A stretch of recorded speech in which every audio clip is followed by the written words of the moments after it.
Soni and Chris from La Bodega Gallery here in Barrio Logan. They've been operating for 5 years. They just celebrated the 5-year anniversary. Had a ton of people here admiring the art, you know, walking in, seeing all the art inspired from local artists. So that's been awesome to see and meet them. And I appreciate you guys being on our show and sharing your story with us. Yeah, thank you. Thank you for inviting us, for coming, and also for coming to the show. Thank you for coming.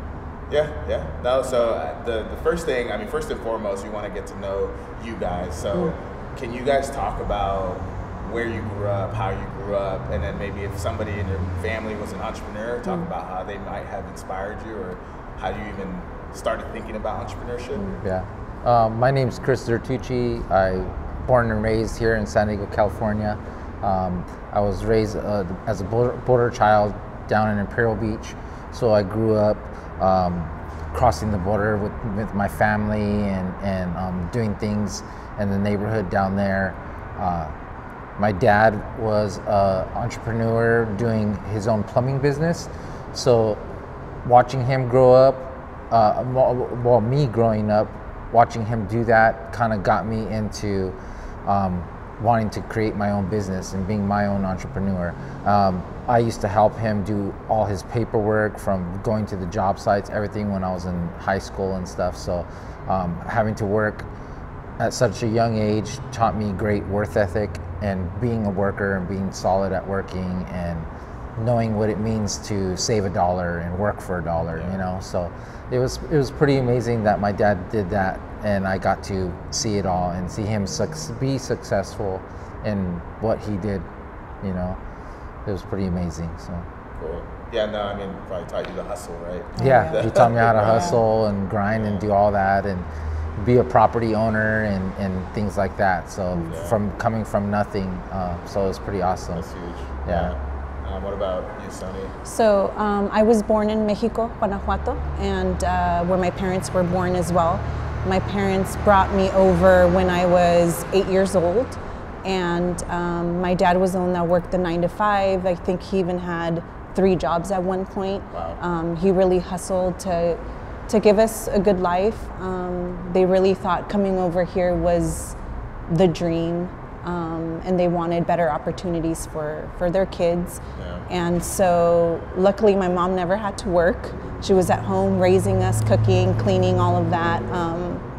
And I started working when I was about 15, 16. So for us, it's always been about working, making money, making sure that there's food on the table. But you know, they never did anything on their own. It was always working for someone else. It wasn't until I met Chris that I realized I could do something for myself. I don't have to work for someone else.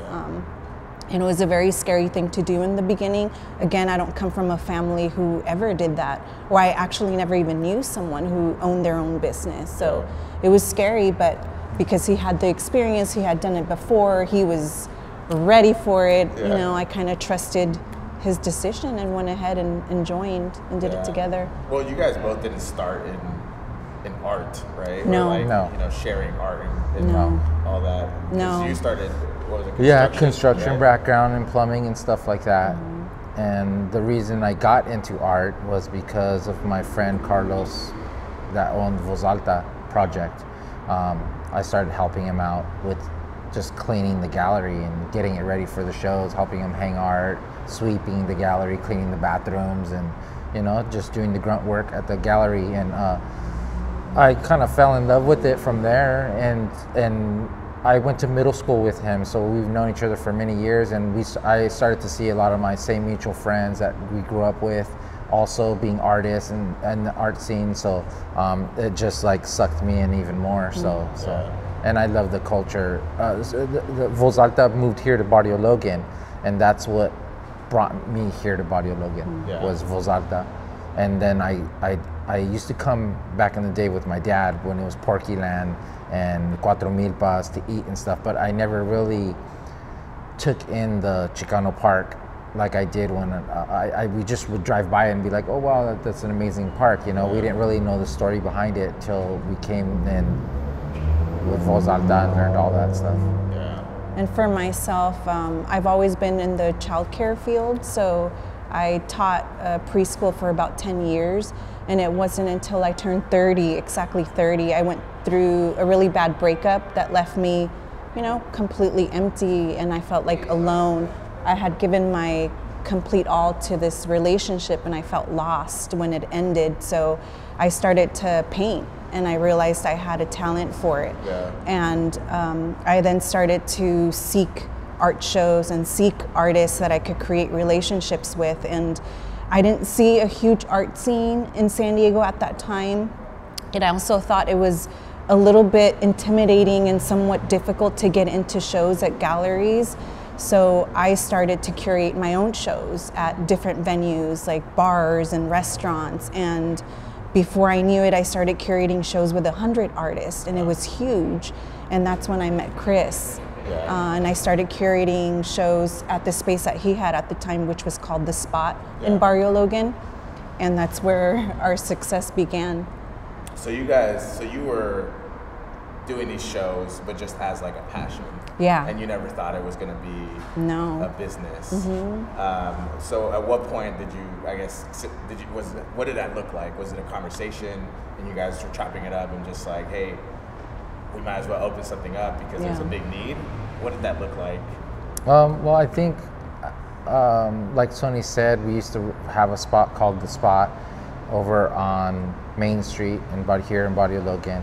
And we were there as a collective with other groups of people, and Soni and we had a chance to move to this warehouse here where we're at now, and we just wanted to take that leap of like, can we do this by ourselves? Can we curate art shows and do stuff like that? Because the other collective wanted to have music events and just use the venue for different stuff and things like that. So we decided just to move over here, be strictly art gallery, and it was a risk. You know, our overhead was very high at the time for costs for renting a warehouse of this size. So it was a little scary, and she was a little weary of taking that leap with me and stuff, but we did it, and we're here today still now, going strong. The thing too is that when we were having the art shows at The Spot, they were so successful. There was such an energy in the San Diego art scene that we started to make a difference.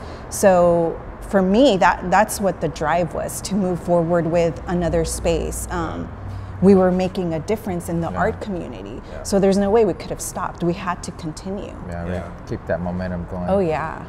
But I'm sure it was scary because I think you talked about how it was Definitely. like you took everything out of savings Oh, to put down. That must have been, you know, scary in itself to try Yeah, to it was. get a building like that. For myself, I don't come from a business background, so for me, everything was brand new. Everything, all I knew was how to curate an art show.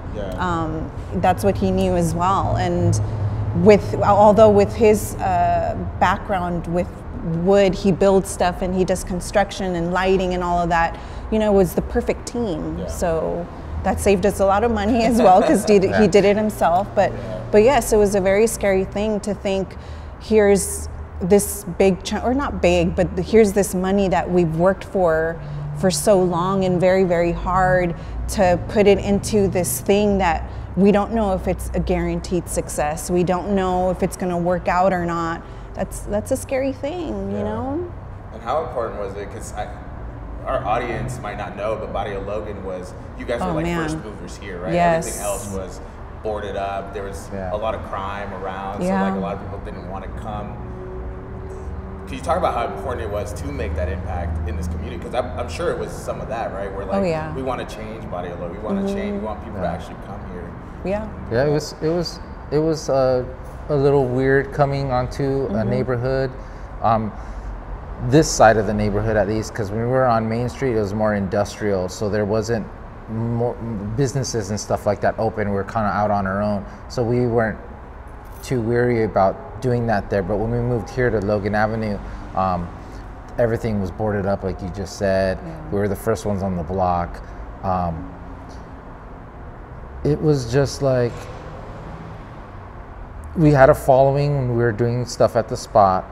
So we already had our our art shows that we were doing, and people came to and hang out and see. So when we brought that here, our following came with us, and they came out and they were just like, wow, this is amazing. We hooked up with Border X before. They were in San Isidro, and then they fell in love with the place, and they were like one of the first ones that come and serve beer at one of our shows and stuff like that, and they fell in love with the barrio.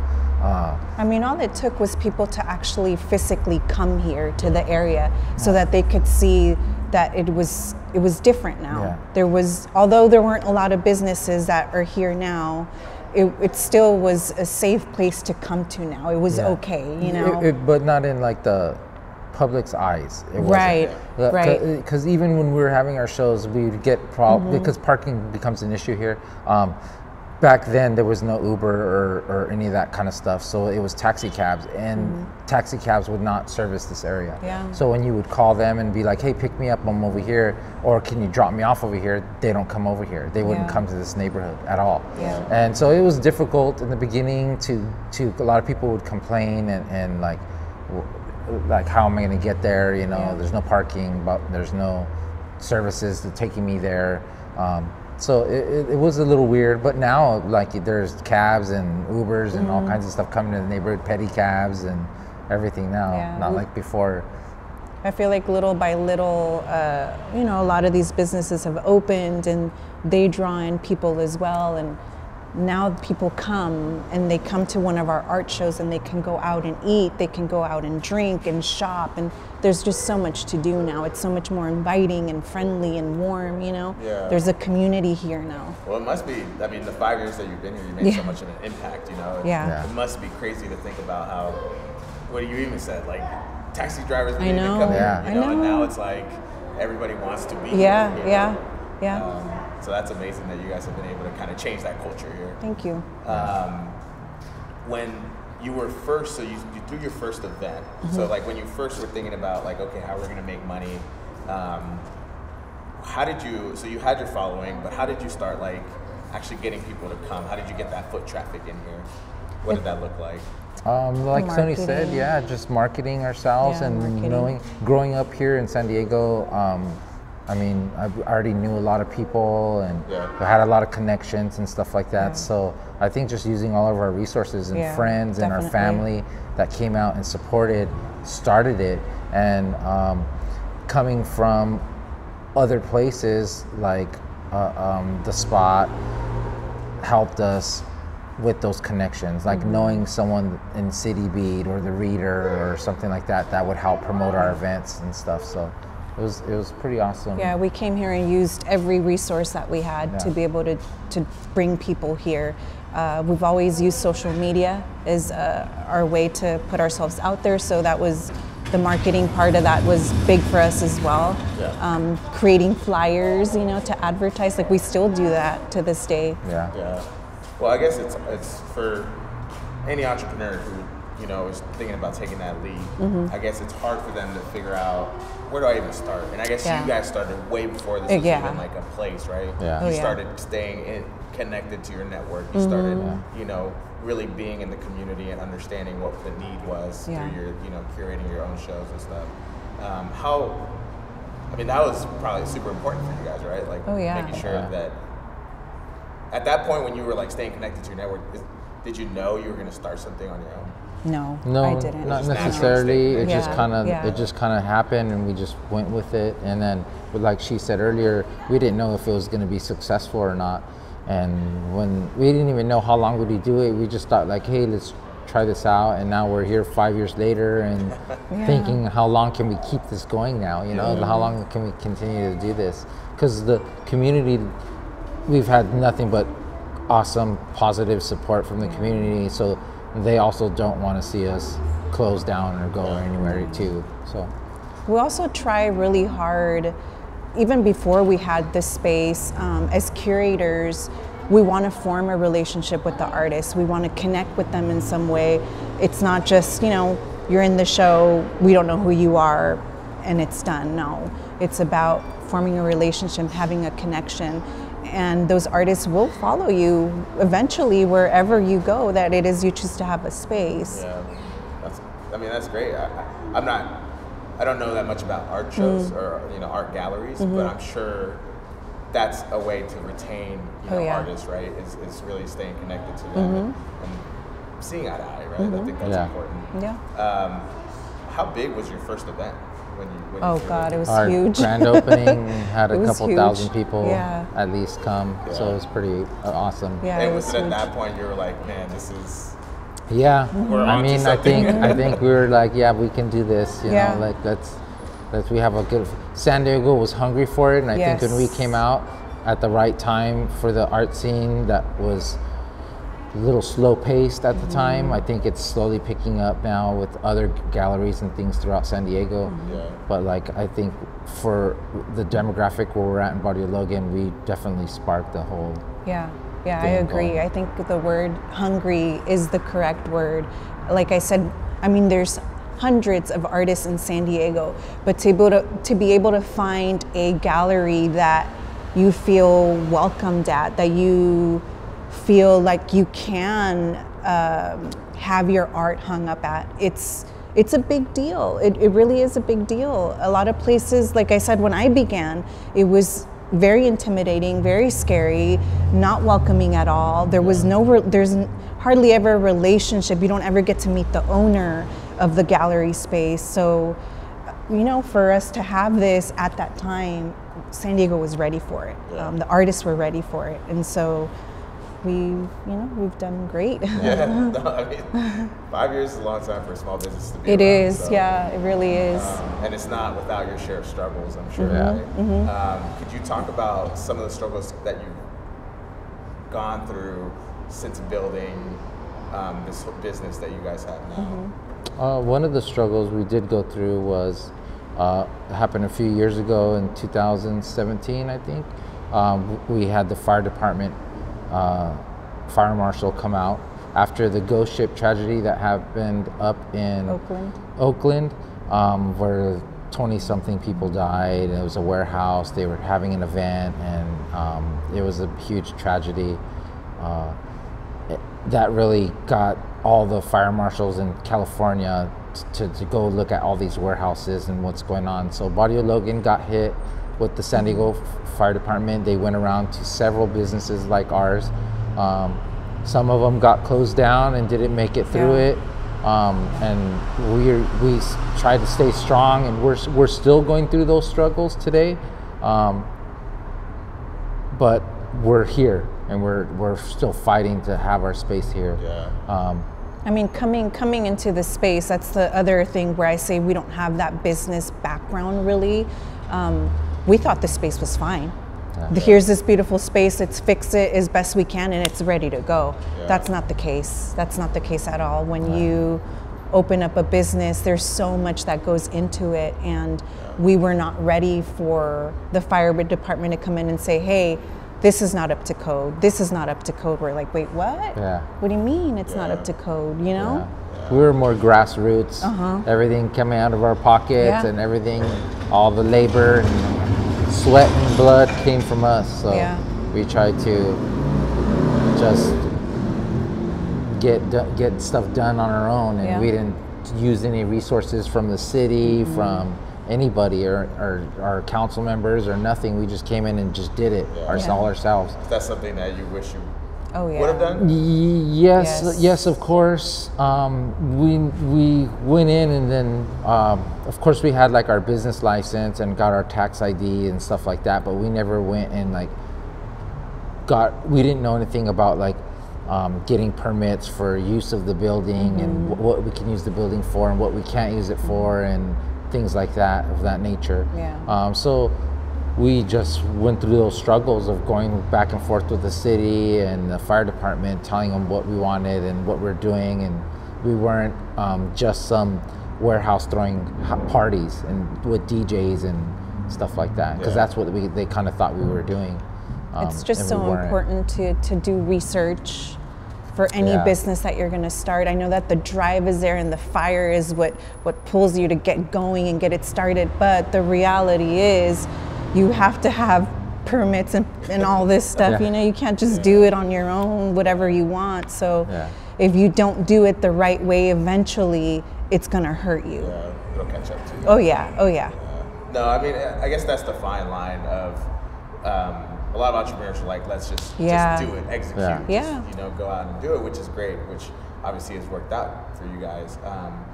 I guess it's one of those things that you've talked about too, is you go back and mentor some of these other businesses coming up, and you tell them kind of what you struggle with, and you say, you know, do this, don't, you know, make the mistake that we did. So that's, you know, that's kind of, I guess somebody has to go through it to.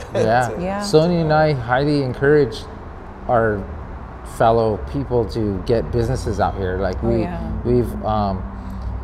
want more galleries to be on the block. We want more galleries to be in Barrio Logan in general, and we want it to be an art district, you know. So it's not a competition for us in any way whatsoever. We want more people and more businesses to come here. And so does every other business, you know. So and most of the businesses here on Logan Avenue are all owned by brown people, which is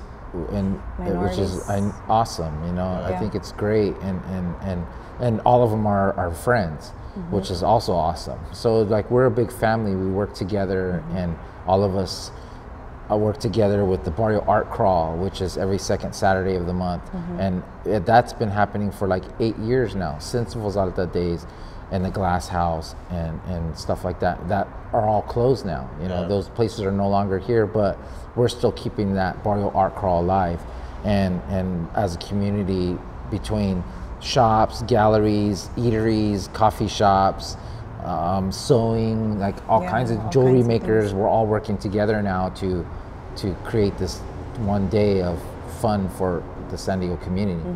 No, and I think that, I mean, especially in our community, Latino community, it's usually about staying united and being, you know, being communal. Because to your point, people coming here also helps other businesses, right? It's like you guys are all like their customers come over here and like, oh, let's check out La Bodega. So how important is it for a community? Because I guess I don't see it enough in other places. LA, you know, North Park, or other places in San Diego, you don't see this community that you see here in Barrio Logan. How important is that to you guys? I mean, I think it's amazing because honestly, being a San Diego native, I've lived in quite a few different little cities here in San Diego, and nobody's as much as a community as Barrio Logan. We all know each other. Everyone waves to each other.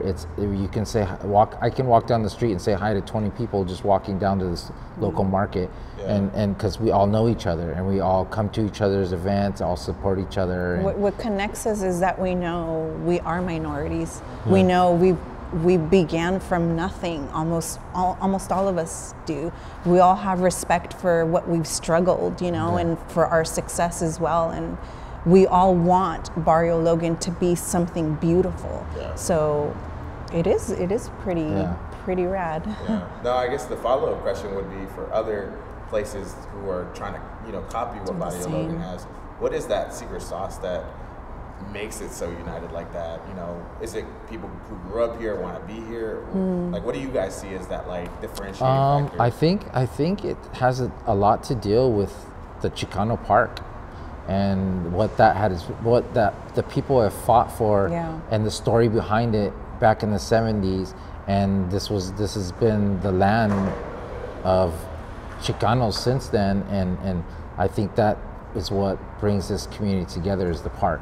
And I always say that that's the biggest art gallery in San Diego, right there. And Barrio Logan, they're like, where's the best gallery to go to? I'm like, Chicano Park, go check it out. It's the best gallery to go to. That's awesome. And I think that's like our mothership right there, you know, and that's where all of us are just now surrounding it from Main Street around Logan Avenue and everywhere, and it's what holds us together. It's what we want to do. I think also too the respect that we have for one another. I think that plays a big part in any community. If the business next to you doesn't respect you or your business or your struggle or what you're doing, then there will be no community. We all know one another, and we respect each other, and we're able to support one another in that way, you know? So we are all successful. We're all cheering for everybody else's success as well. Yeah. No, I mean, it's huge. And I think that when you look at like replicating that, it's hard, right? Oh, yeah. It's hard to get everybody on board in the same place. Because I think what I've seen at least is we like to compete against each other, not necessarily like work together. So I love that about, you know, kind of how you guys were innovators in Bodega Logan and then just brought everybody along the way. So it's amazing. And when you're thinking about growing, you know, your business, what does that look like? Are you like, how fast has everything gone for you from like the first event, like to, you know, was it more events? Was it more art pieces? Was it everything? Yeah, everything. Yeah, all of that. I feel like our space is too small now, to be honest. When we first came in, we thought, oh my God, this is huge. Like, how are we going to fill this place up? But it's so small now. At every show that it's just so small. Some of our bigger shows now we're closing off the street with the city just to getting permits just to have our whole event out in the street and here because the venue is too small for them. We have a Frida Kahlo art show every year, and we're having to close the street down, get permits, and have part of it out there as well because it's so big. It's so big, But I think we would definitely want to continue what we're doing. We definitely want to stay as active as possible because it's really important for the art scene to be active and to continue to have shows. So we want to do that, and we also want to have more music events and kids art classes and poetry. You know, reach out to different other forms of art, not just paintings, you know? Yeah. Well, I guess, like for other businesses who look to grow, right, that might come as a challenge. Was that challenging for you guys? Or was it pretty seamless? And like, how did you go about it? Did you hire also like, you know, start building your team out? You know, just being you two, I'm sure you need the support of a whole team to handle all of this, right? Yeah. Well, actually, we don't really have much of a team. It's mostly me and Soni that do everything. He and I are a little bit of a rare couple here. We like to do everything ourselves, from cleaning the bathroom to shaking hands with a buyer. It's just, you know, it's our baby. This is our baby. So we want to make sure no one else can take care of our baby like we do, you know. But we do have a group of volunteers that help us, and we've had a good solid team since we started, and they've helped us grow as well. So I think having a good team that you can trust and you can rely on is definitely key to a successful business. You can't really do everything on your own. Those people are our family. So. And they help. Oh yeah, they help. Yes. That's awesome. No, and I mean, it's true, right? Like, you want to see everything. It's like wiping your baby's butt, right? Like, you gotta take care of it. Like, because when I came for the event, you know, Chris was over there, you know, shaking hands and trying to say hi. And taking photos of everybody. I'm working the bar and talking to the artists. Like, it's, you know, but it's what we love to do. And again, this is how you create relationships with people, with buyers, with artists, with the community. You have to be there. You have to be there so that they can see this person actually cares about the business and the community. That's why they are here. And it's also, I think, testament to growing up around the hustlers that you grew up around, right? Like, you saw them get their hands dirty, so you're not above any of that. Right? No, I want people to see that they can do this too. You know, they see me and Soni doing it, you can do it too. It's a matter of just committing yourself to doing it and going for something. If you believe in something and you want that business, I believe that you should go for it. There's in life you have to take risks, and you need to, or else you're not going to go nowhere if you don't take that risk. So hopefully you make it, and hopefully, you know, it's successful, and if not, you stop and you try something else. Like, you keep going until you do, you know. Like, if you really want to be an entrepreneur, you're going to be an entrepreneur. You're an entrepreneur, right?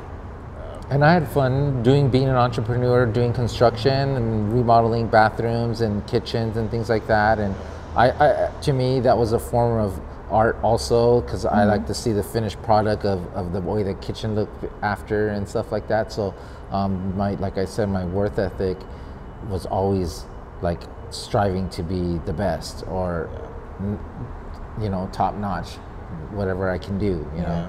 So a lot of our work and passion goes into this gallery, and we work endless hours And getting shows, it, right? endless shows, and getting ready for every show. So That's awesome. Yeah. To shift gears a little bit, I want to talk about more of like being Latino and being in business. Was that ever anything that like you looked at and was like, man, there aren't that many resources for me, or like, oh, like I guess the cultural pressures too of like, you know, you got to go and make money. Was that like, of course you're making money now, but like at the beginning you might have thought like you're not making enough to support, you know, maybe your families. Did that ever like come in your mind, and did it ever almost like stop you from pursuing this, or was that not anything that you like thought about? It's never been an issue because of where we are, though. I think that's why, because we are in Barrio Logan, next to Chicano Park. You know, the community welcomed us here. You know, we're minorities. We're not coming with a bunch of money trying to do something that, you know, it was because we're here, I think. Yeah. Right? We would like I said earlier, we started off as grassroots. So we came in with nothing. So we didn't intimidate our community and the people around here. And I think we felt more comfortable trying to open this business here, being brown and being within our people, I think, more than trying to open our business in like North Park or South Park or something like that.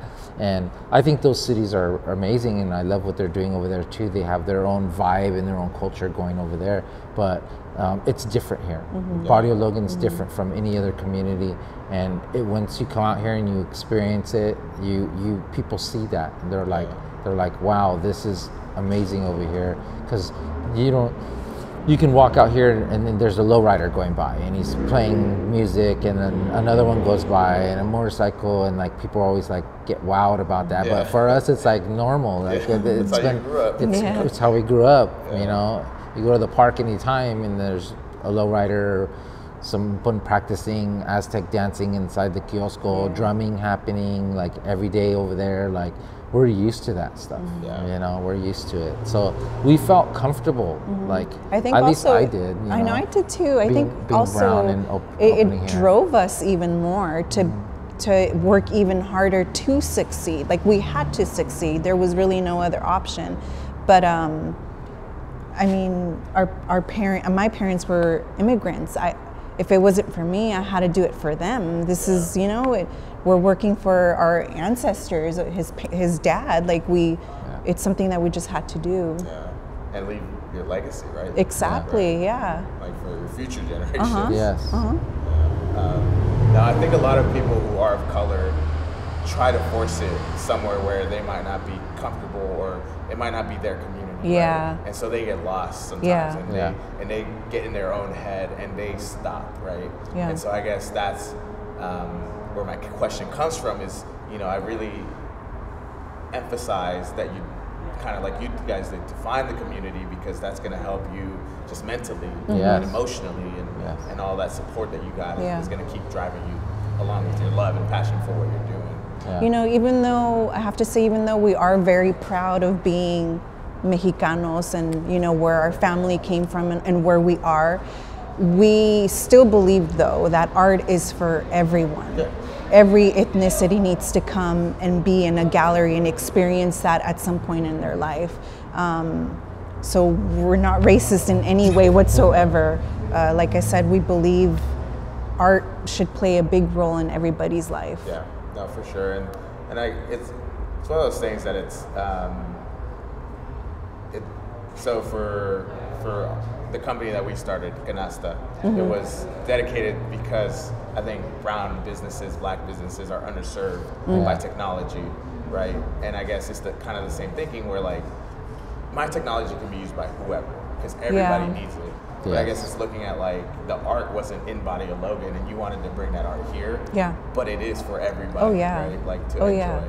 I mean, you come to a show, I don't know if you saw, but there's kids here, there's grandparents here, there's dogs, there's cats, there are white people, black people, purple people, like it doesn't matter. And everybody's here together, happy, smiling, looking at the art, observing it, being, I don't know, it's just such a beautiful thing to see. Yeah, I mean, art brings a lot of people together. Food, culture. Yeah.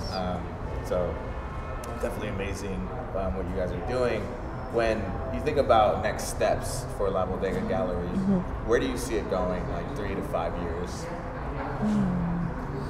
I just want to stay here, stay in the barrio, try to keep staying in the barrio as long as we can, keep it going, keep hopefully inspiring more people to pick up paintbrushes and be artistic and getting creative, and also maybe hopefully inspiring people to open galleries, and someday an artist thinking like, hey, I want to curate a show, I want my own gallery, or anything of that sort. I think that's our major thing, is just inspiring.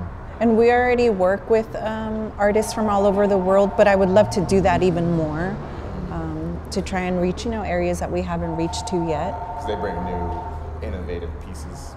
Yeah, and I think it's really cool for someone, let's say in Barrio Logan, to say, hey, my piece is next to someone from Russia. Yeah. Like, how rad is that, you know? Yeah.